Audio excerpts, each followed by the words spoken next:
Pour les gens qui étaient ici depuis un mois et demi, on a commencé à parler des saisons selon l'âge. Nous avons dit qu'il y a des choses qu'on peut faire à un âge X. Et quand on va dépasser l'âge, ça sera difficile pour vous de le faire. Et j'ai encouragé les jeunes gens déjà à se découvrir. À l'âge de 0 à 25 ans, découvre-toi, quel est ton domaine, qu'est-ce que tu vas prendre, qu'est-ce que tu vas faire, l'avenir sera comment dans ces domaines-là. Donc ça, il faut tout faire pour comprendre. Et nous avons passé à l'âge de 25 à 50 ans, 50 à 75 ans et 75 ans à 100 ans. Nous avons dit à chaque âge, il y a des choses que tu peux faire. Et si tu as raté, il faut la grâce pour que tu puisses aller à un autre niveau. Sinon, vous aurez des problèmes. Et on a touché aussi les saisons selon les circonstances. Nous avons dit que dans la vie, chacun a des circonstances, de bonnes circonstances et des circonstances malheureuses qui peuvent arriver dans la vie.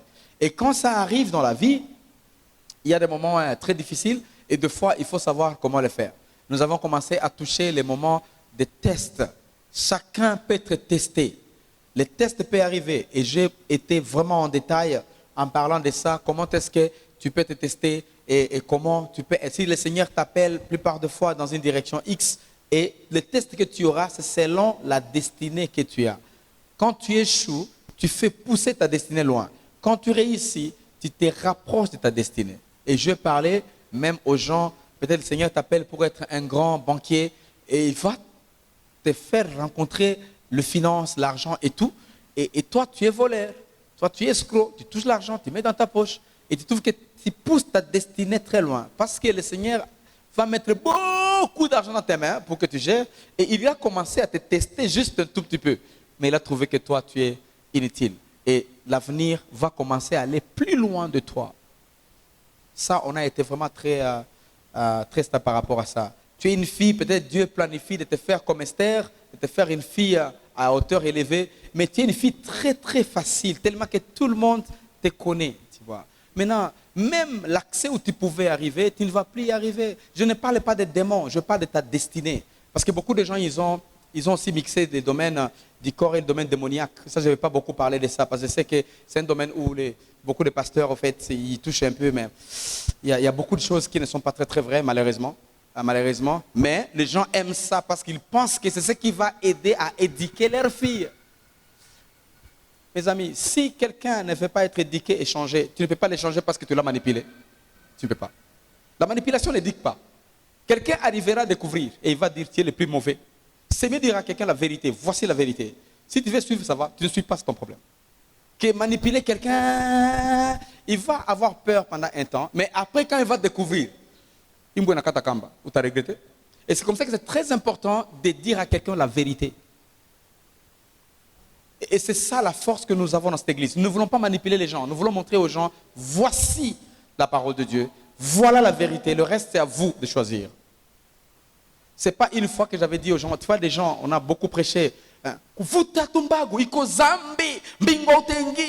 vois, un peu là. Et en même temps, tu vois, ce n'est pas mal. C'est une prédication aussi. Mais si je vais dans la parole de Dieu, je ne vois pas de débit à la fin, là où fumer, c'est du péché. Mais moi, je ne fume pas. Je n'appuie pas à fumer. Pourquoi? Parce qu'au niveau biologique, quand tu fumes, tu détruis tes poumons. Ça, c'est un. De deux, ça donne mauvaise odeur. De trois, ça va te faire, les anglophones appellent ça addicted. En fait, tu vas commencer à dépendre maintenant. C'est juste, et ça t'ajoute quoi?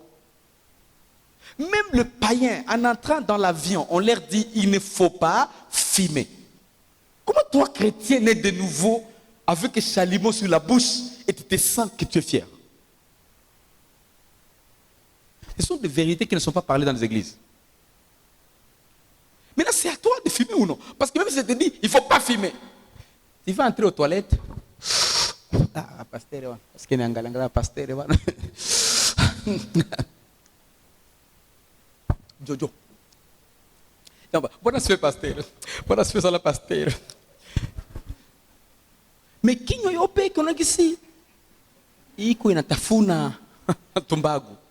Donc, et c'est là où, ici, nous disons la vérité. Montrer aux gens les conséquences de la chose. Ce n'est pas tout ce qui n'est pas péché, ce qui est bon à faire. Je ne sais pas si vous comprenez. Ce n'est pas tout ce qui n'est pas péché. Il y a des choses qui ne sont pas péchées, mais ceux qui ne sont pas bien à faire. Dis-moi, prendre 5 Fanta par jour pendant 2 ans, c'est du péché. Mais ça va te tuer.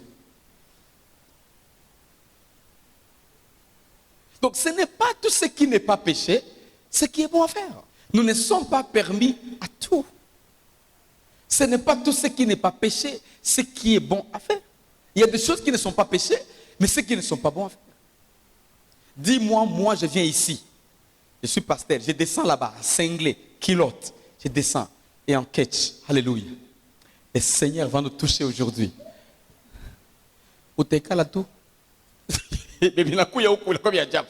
Est-ce que Nizambi? Mais si tu me vois sur la route, avec les mêmes habits, sur la route, tu ne vas pas commenter, tu vas dire, bon, il est en train de faire le sport. Ce n'est pas du péché, mais ce n'est pas bon à faire.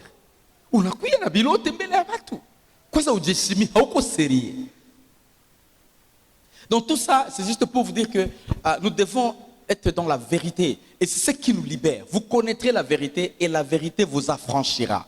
Plus on connaît la vérité, plus on est libéré.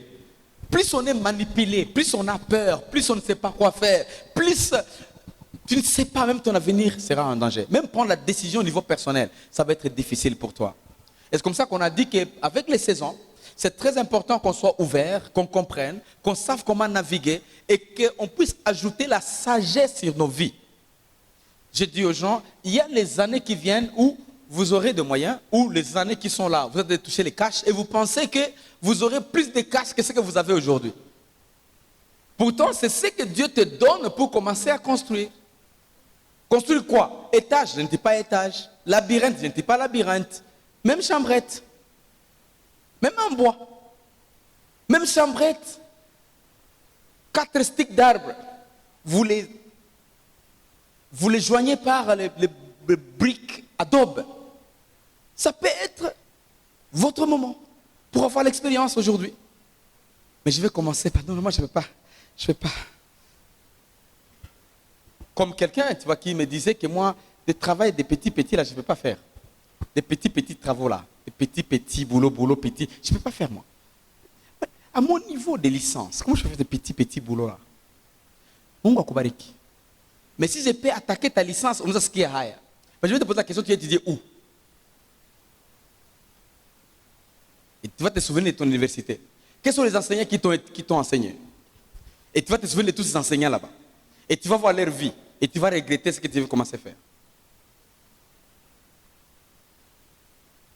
Ata lenga, fais ça. Vous ne savez jamais. La Bible dit, je bénirai le travail de vos mains. Je ne bénirai pas votre diplôme. Je ne bénirai pas vos études. Je ne bénirai pas votre école. Je ne bénirai pas où vous allez. Je ne bénirai pas votre table. Je bénirai le travail de vos mains. Qu'est-ce que vous faites? C'est ce qui est important. Alléluia. Très important, mes amis. Je dis ça parce que je sais. Et l'avenir que nous avons là-bas, ça nous attend nous tous. Voilà pourquoi j'ai dit maintenant, pendant la période de test, pendant cette période de test ici, qu'est-ce que nous sommes supposés faire? Maintenant, pendant que nous sommes dans les tests, on doit vraiment prier. Dis aux voisins, prier. Quand nous sommes dans les moments de test, vous ne savez jamais, nous passons dans des moments difficiles de foi. Et c'est normal pour tout le monde. Nous tous. Qu'est-ce qu'il faut faire? Pendant que vous avez la parole, priez.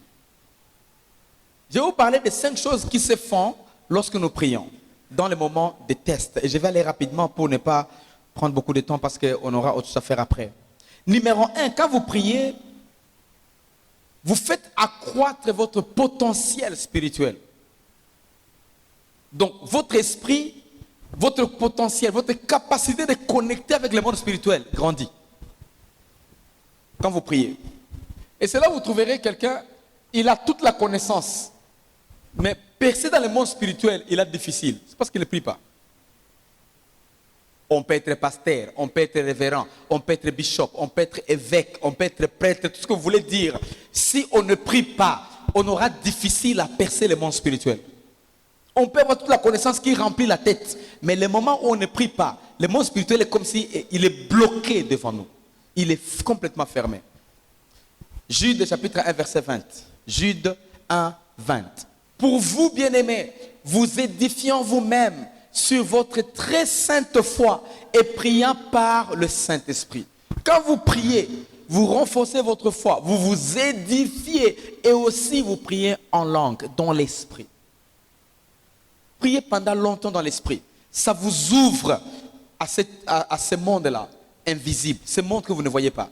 Mes amis, ce que les gens produisent à vos côtés, ça vient de la connexion qu'ils ont dans le monde spirituel. Ah, si vous êtes pasteur, tu n'as pas tout ça, on n'est pas au même niveau. Voilà pourquoi on produit des choses qui ne sont pas au même niveau. Non, nous tous, tout ça. Non, non, non, on produit des choses différemment parce qu'on est différents. Je vous encourage vraiment en ce moment d'avoir le temps de prier. Parce que dans le moment où vous êtes dans des difficultés, dans les tests, et vous sentez que c'est vraiment des problèmes, quand vous priez, vous vous ouvrez à avoir la sagesse, à avoir la connaissance, à avoir des choses qui viennent d'au-delà. Deuxième chose, quand vous priez, vous réveillez votre esprit. Vous réveillez. La plupart des décisions que nous prenons, ce sont des décisions qui sont influencées par nos émotions et dans la chair. La plupart. Mais seulement lorsque vous priez, vous trouverez que vous allez commencer à prendre des décisions qui sont influencées par votre esprit. Voilà pourquoi dans les moments de prière, il y a la communication de l'esprit vers la tête. Le corps devient faible. Vous vous sentez comme si vous êtes égaré dans ce monde. Mais vous vous retrouvez dans le spirituel. Quand vous priez, votre homme spirituel, votre être spirituel devient très puissant et ça influence les choses. Regardez Jérémie 33.3. Jérémie 33.3. Ça m'intéresse. Jérémie 33. Invoque-moi et je te répondrai. Je t'annoncerai de grandes choses, des choses cachées que tu ne connais pas. Les choses qui sont cachées qu'on ne connaît pas, on peut seulement les connaître lorsqu'on communique spirituellement avec le Seigneur. Alléluia. Alléluia. Vous pouvez être avec des gens. Les gens ont décidé sur vous, ont planifié des choses. Mais ils sentent, vous allez commencer à sentir que non, il y a quelque chose qui ne marche pas. Et vous vous écartez. Ou vous refusez de faire ce que vous avez même accepté hier, ça change aujourd'hui. Vous devenez une autre personne. Ah, n'a quoi compliqué? Ah, bien qu'elle vienne le Ekagi. Mais c'est normal. C'est comme ça que même je dis, quand vous vérifiez Ephésiens chapitre 4, verset 11, vous trouverez que la Bible dit qu'il a pris captif les serviteurs de Dieu, les gens qui sont appelés vraiment dans les 5 ministères. C'est difficile de les mettre dans une boîte en pensant que vous les maîtrisez. C'est très difficile. Yeah. Parce que la Bible, si vous commencez verset 10, ça peut vous aider plus. Verset 10, c'est ce qui parle de ce que je dis ici. Celui qui est descendu, c'est même qui est monté au-dessus de tous les cieux afin de remplir toutes choses. Descend. Il a donné les uns comme apôtres, les autres comme prophètes, les autres, voilà, 12. Pour le perfectionnement des saints en vue de l'œuvre du ministère et édifiant. Commencez verset 9. Ramassez un peu 9, je vais voir un peu ce qu'il y a là. 9 un peu. 4 et 9. Voilà. Or, qu'est-ce que signifie il est monté? Prends 8 et puis on descend. Je vais vous montrer juste une idée qui est dans ces contextes. C'est pourquoi il est dit, étant monté en haut, il a émené des captifs. C'est ça l'idée en fait. Vous voyez? C'est pourquoi il est dit, étant monté en haut, il a émené des captifs et il a fait des dons aux hommes. Il a pris des serviteurs, les gens qui il a lui-même choisi, il les a fait les dons, il les a remis au monde comme des cadeaux pour bénir son église. Donc ces gens-là, ce ne sont pas les gens des familles, ce ne sont pas les gens, tu vois, ce sont des gens qui sont captifs à lui. Et c'est comme ça que des fois c'est difficile de maîtriser des gens qui sont vraiment appelés dans les ministères, c'est très difficile. Donc c'est vraiment compliqué.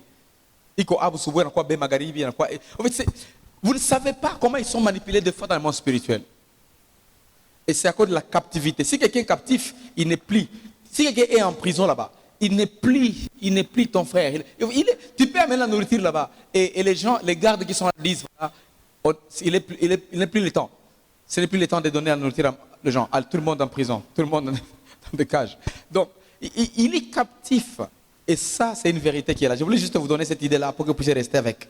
Mais ce n'est pas ça ce qui m'intéresse. Ce qui m'intéresse, c'est le Seigneur vous montre des choses. Lorsque vous vous ouvrez dans le monde spirituel, vous commencez à voir les choses cachées que personne ne pouvait voir. Et c'est comme l'exemple des Actes des Apôtres, chapitre 10 ici, que j'ai montré d'ailleurs au premier culte. Acte 10. Ça, c'est l'histoire de Pierre, 10 à 14. Acte chapitre 10, verset 10 à 14. Tu es là? Pierre avait eu faim et il a voulu manger. Et pendant qu'on lui préparait à manger, tu vas lui prier, et il est tombé en extase. Tombé complètement en extase, au-delà de ses pensées. Pierre avait une doctrine incroyable. Vous savez, il était juif. Les juifs ne mangeaient pas n'importe quel animal. Les juifs ne mangeaient pas les poissons qui n'ont pas des écailles. Les juifs ne mangeaient pas les animaux qui n'ont pas des sabots. Ça, vous connaissez. Et c'est ça leur doctrine. Et ils avaient ça. Pourtant, Jésus n'avait jamais parlé rien de ça. Rien parlé de ça. Vous savez, des fois, nous avons des doctrines de nos familles, de nos religions. Maintenant, Jésus, il s'impose. Je parle de quoi? Quand vous priez, le Seigneur peut te donner des révélations au-delà de tes pensées, au-delà de tes planifications. Il peut donner une idée que tu dois mettre en pratique pour tomber dans le bon pâturage. Et ça demande la prière. Maintenant là, il va tomber, et puis au verset 11, la Bible dit qu'il vit le ciel ouvert et un objet semblable à une grande nappe attachée par les quatre coins qui descendait et s'abaissait vers la terre. Qu'est-ce qui se passe? Verset 12. Et où se trouvaient tous les quadrupèdes et les reptiles de la terre et les oiseaux du ciel. Entre parenthèses, ce que les Juifs ne mangeaient pas selon leur doctrine. Verset 13. Et une voix va lui dire, une voix qui vient du ciel va lui dire, lève-toi Pierre, tu et mange. Une doctrine qui te dit ça, tu vas faire quoi? Voilà pourquoi les gens qui critiquent seulement, parlent. Ils sont des bébés qui ne comprennent pas des choses profondes. Ils n'ont pas le temps de prier pour leur propre vie. Ils n'ont pas de révélations dans leur vie. Dieu peut dire, toi ne fais pas ça, et Dieu dit à l'autre, fais ça. Vous savez, en Israël, les Juifs ne pouvaient pas se marier aux gens qui n'étaient pas des Juifs. Mais Dieu avait ordonné au prophète Osée de prendre à mariage une pite. Vous connaissez pite? Ce n'est pas le pite que vous appelez pite, parce que vous, si vous voyez une fille porter mini-jupe, ni pite. Pite ni pite. On a monaka pite mubar. Pite comme canis. Alléluia. Et Dieu avait ordonné au prophète Osée, au Tao Ambaraga. Voilà, donc Pierre avait une doctrine, une forte doctrine là. Doctrine, c'est quoi? Il ne faut pas manger les quadrupèdes, il ne faut pas manger les gens, les animaux qui n'ont pas de sabots, il ne faut pas manger les poissons sans écailles. Une doctrine. Et Dieu va dire, voici, mange. Ah! Ça, c'est quoi ça? Donc, tout ce que Pierre connaissait a été bouleversé dans un jour par la voix qui vient du ciel. Pourquoi? À cause de la prière. On descend, verset 14. Mais Pierre dit, non Seigneur. Non Seigneur. Des fois nous refusons ce que Dieu nous dit à cause de ce que nous avons entendu des années.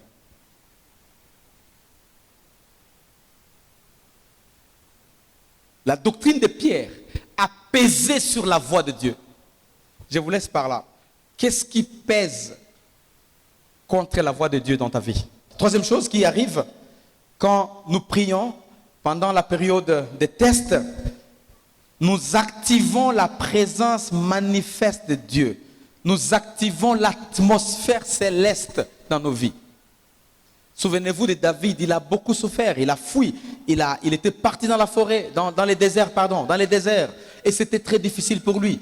Mais, avec la prière, vous voyez, Psaume 23, l'Éternel est mon berger, je ne manquerai de rien. Tout ça a activé l'atmosphère céleste dans sa vie. Et ça l'a soutenu à passer tous les tests et devenu le roi en Israël. Sinon, il allait mourir dans le désert. Donc la prière, elle est importante dans les moments difficiles, dans les moments de tests. Il faut vraiment prier. Il faut vraiment prier. Et là, on peut regarder Exode 13, 21. Vous allez voir comment est-ce que Moïse, à cause de la prière, à cause de la vie de mener les enfants d'Israël, il était dirigé par la nuée. Dirigé par la présence de Dieu, dirigé par la colonne de feu, la présence de Dieu, qu'il est dirigé pour prendre la route. Donc vous et moi, plus on prie, plus on a ces choses là-bas. Si tu veux lire aussi à la maison, tu peux lire Matthieu 17, 2 à 3. vous allez voir que Jésus aussi était comme ça, dirigé. Et la Bible dit aussi Jésus disait qu'il faisait ce qu'il voyait Dieu faire. Donc le fait de connecter par la prière, ça t'aide à faire des choses différemment. Et je crois que c'est la grâce que nous avons ici. Si nous grandissons tous les jours, nous menons des histoires pour vraiment amener une autre histoire dans cette ville. C'est parce que nous voulons être attachés à Dieu. Si vous attachez à la culture et aux choses qui nous entourent, on risque de vivre comme on a vécu des années. Voilà pourquoi chaque année, on doit toujours chercher la face de Dieu. On doit toujours chercher comment faire différemment des choses. Même les choses qui vont tiquer les gens. Les gens soient tiqués, mais que le Seigneur dise, ça c'est mon cœur. Quatrième chose qui se fait lorsque vous priez, vous soutenez votre pensée attachée à Dieu. Lorsque vous priez, je ne dis pas venir prier à l'église, je dis prier personnellement. Au travail, dans ta maison, dans ta chambre, dans ton salon, au champ, partout où vous êtes seul. Vous soutenez vos pensées être attachées à Dieu. Et là, vous pouvez prendre le verset si vous voulez, Romains 8, 9. Galates 3, 1 à 3. Romains 8, 9. Galates 3, 1 à 3. Prenez ces versets-là. Donc, plus vous priez, vous êtes attachés, vous restez attachés à Dieu. La Bible dit, pour vous, vous ne vivez pas selon la chair, mais selon l'esprit. Si du moins l'esprit de Dieu habite en vous. Si quelqu'un n'a pas l'esprit de Christ, il ne lui appartient pas. Donc, les choses de la chair, les choses terrestres, les choses physiques, elles sont des choses qui sont éphémères. Mes amis, nous avons un exemple ici à l'église. Regardez en bas. On avait une belle salle, carrelée déjà une grande partie. La beauté était au top. Mais dans peu de temps, ça a été balayé par les eaux. Ça nous encourage encore à savoir que voilà, les choses qui sont physiques sont vraiment éphémères. Mais l'avantage est que on peut être éphémère aujourd'hui et demain, les choses deviennent plus puissantes qu'hier. Aujourd'hui, nous sommes très contents de prier à l'étage. Amen, amen. Amen, amen. Amen, amen. Mais nous avions déjà fini ce qu'on voulait faire. Nous avions déjà fini notre salle. On avait déjà fini tout. Mais voilà là où on est maintenant. Juste pour vous encourager en vous disant, fixons nos yeux vers l'avenir. Fixons nos yeux vers les choses qui sont invisibles. Ce qui est invisible, le meilleur. Dans 5 ans, 6 ans ici, quand on va revenir encore ici, on trouvera, je sais qu'on sera là, et on trouvera cette salle très belle, plus que ce qu'on a vu ça dans le passé. On est encore là. Ça ne semble pas encore trop belle, pardon. Mais il y aura des vitres là, il y aura des histoires ici, il y aura des grands écrans, il y aura plafond jusque là. Des choses seront super. Ça va être le temps. Juste le temps. Amen, amen. Et je vous dis, ne fixons pas les yeux vers ce qui est physique. Tu peux négliger. Ah non, tu vois, la salle n'est pas propre, pas tout ça. Attends. Et tout ça, c'est quoi? C'est la même chose quand on regarde l'autre. On le voit aujourd'hui dans l'état de faiblesse, état de difficulté, état de problème. On dit, ah, mais le temps qui va venir, c'est la gloire qui va être sur la personne. Voilà pourquoi ne négligez pas les gens parce que vous les voyez aujourd'hui. Donc, plus on prie, plus on attache nos idées, nos pensées vers ce qui est spirituel. Et enfin, 2 Corinthiens 3,16, quand on prie, on provoque la métamorphose spirituelle. Quand on prie, on provoque les changements spirituels. On change vers le meilleur. On va de gloire en gloire. Quand on prie, on fait le pas vers le haut. On progresse dans le monde spirituel. On provoque la métamorphose. Quand on parle de métamorphose, on regarde par exemple la grenouille. La grenouille à la naissance, ce n'est pas comme à la maturité. À la naissance, c'est juste comme une boule noire qui a juste leur histoire derrière là-bas pour les aider à nager. Mais après un temps, ça développe les pattes, et ça développe tout ça et ça devient. Métamorphose, c'est aussi un exemple. On peut prendre l'exemple de quoi? Des papillons. C'est comme chenille à la naissance. Mais quand ça progresse, ça devient tout un papillon. Tu vois, ça vole avec la beauté, avec les couleurs et tout ce que vous voulez. Donc bref, quand nous prions aussi, nous aussi quand on vient au Seigneur, on n'est pas à la hauteur de gloire. Mais on va de gloire en gloire parce que nous avons le temps de prier. Voilà pourquoi il y a la place de la prière, la place de la parole, pardon. Et aussi il faut attacher la prière à cette place-là. Et nous avons le dernier verset avant de partir. C'est Révélation chapitre 2 verset 4. C'est notre dernier verset et puis on va partir. Il est 13h juste. Révélation 2, 4. La Bible dit ceci. Mais ce que j'ai contre toi, commencez par le verset 1, ça nous montre des choses un peu profondes. Dans les tests, l'église d'Éphèse était testée. Testée sérieusement. Les églises, des fois, sont testées dans les moments difficiles. L'église, c'est vous et moi. Et quand on est testé, vous et moi, ça affecte l'église en général. C'est normal. Maintenant, ici, Dieu au ciel, il voit l'église d'Éphèse dans les moments difficiles. Il voit ses forces et ses faiblesses. Et Dieu envoie le message à cette église. Souvent, le message vient souvent au travers des dirigeants de l'église, de pasteurs de l'église. On les appelle les anges des églises. C'est comme ça qu'on les appelle dans la Révélation. Et la Bible parle, écrit à l'ange de l'église d'Éphèse. Ce n'est pas l'ange du ciel qui est là, non. C'est juste les responsables qui dirigent l'église à Éphèse. Voici ce que dit celui qui tient les 7 étoiles dans sa main droite et celui qui marche au milieu des 7 chandeliers. Les 7 chandeliers sont les 7 églises. Tu vois? Ces églises. Et tu vois Jésus qui est là, qui tient les 7 étoiles, c'est l'avenir de l'église en main. Et il marche au travers des 7 églises qui est dans l'Asie mineure. Il marche, c'est Jésus qui est là.